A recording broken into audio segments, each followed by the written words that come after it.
architectural executive Greg Brown had decided to retire, selling the family farm in Pennsylvania and moving to Florida with wife Maggie for a new kind of laid-back life. I think Florida was kind of their relaxation and retirement life.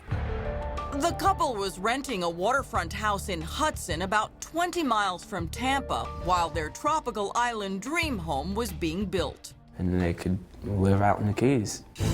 But for now, at least, Greg and Maggie also had daughter Megan, her baby boy Tristan, and the baby's father, Adam Matos, all living with them. I think that they were trying to create as normal a family for Tristan as they could.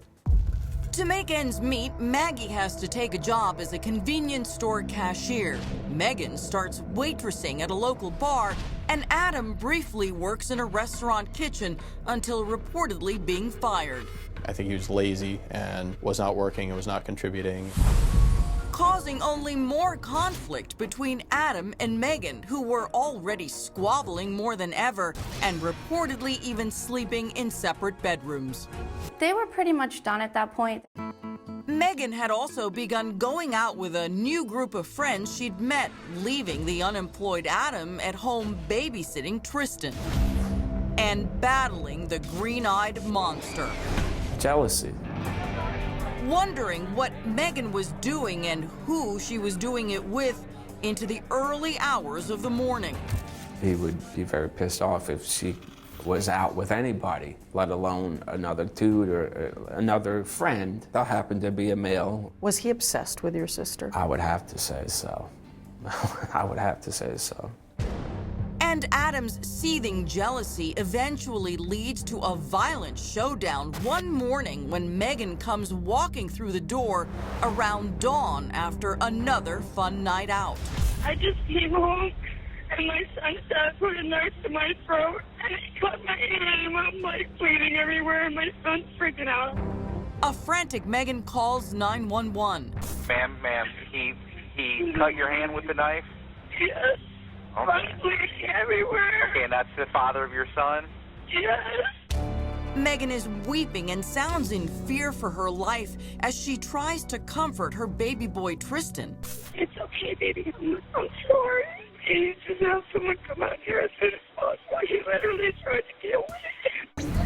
Police arrive at the house to find Megan distraught and bleeding from hand wounds she'd suffered struggling to get the knife away from Adam.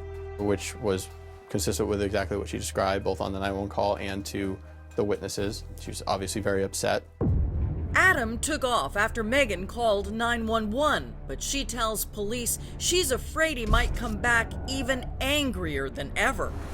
Mr. Matos was texting her, threatening to kill her, threatening to come back and finish her off.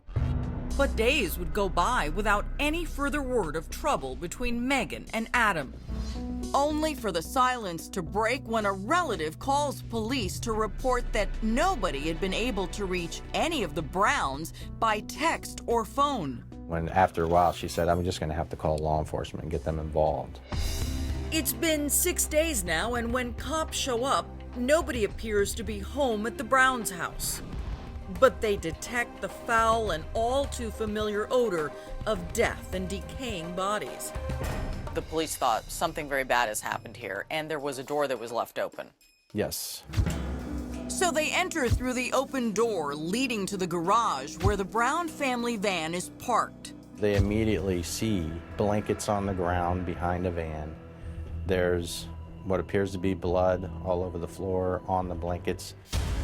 And at almost the same moment, a veteran cop makes another grim discovery just a stone's throw away. After also noticing that same smell of death coming from a wooded area he just happened to be driving by. So he called me. I showed up just a few minutes later. And Detective Chet Kugel finds something worse than he's ever seen in all his years in law enforcement. I could smell it, and I peeked over, and I could see there was a pile of bodies.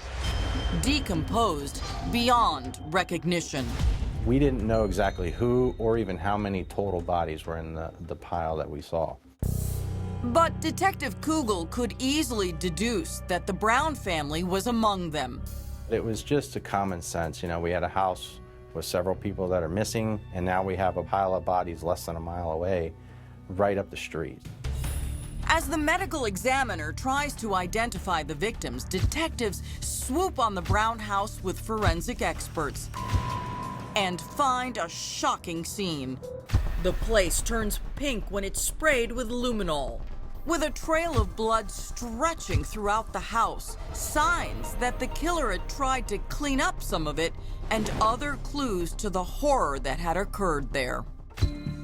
But some of the best evidence is found in the van parked in that blood-soaked garage patrolmen had reported when they earlier visited the house. We knew that there were people dead, decaying in the back of that van. The van had indications that they were in there. Including blood and maggots. We also found a shovel in the back of the van.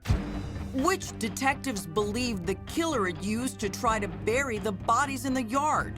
On the side of the house, there was a freshly dug area, but in that area, you can't dig more than a foot and you're running into what's called lime rock.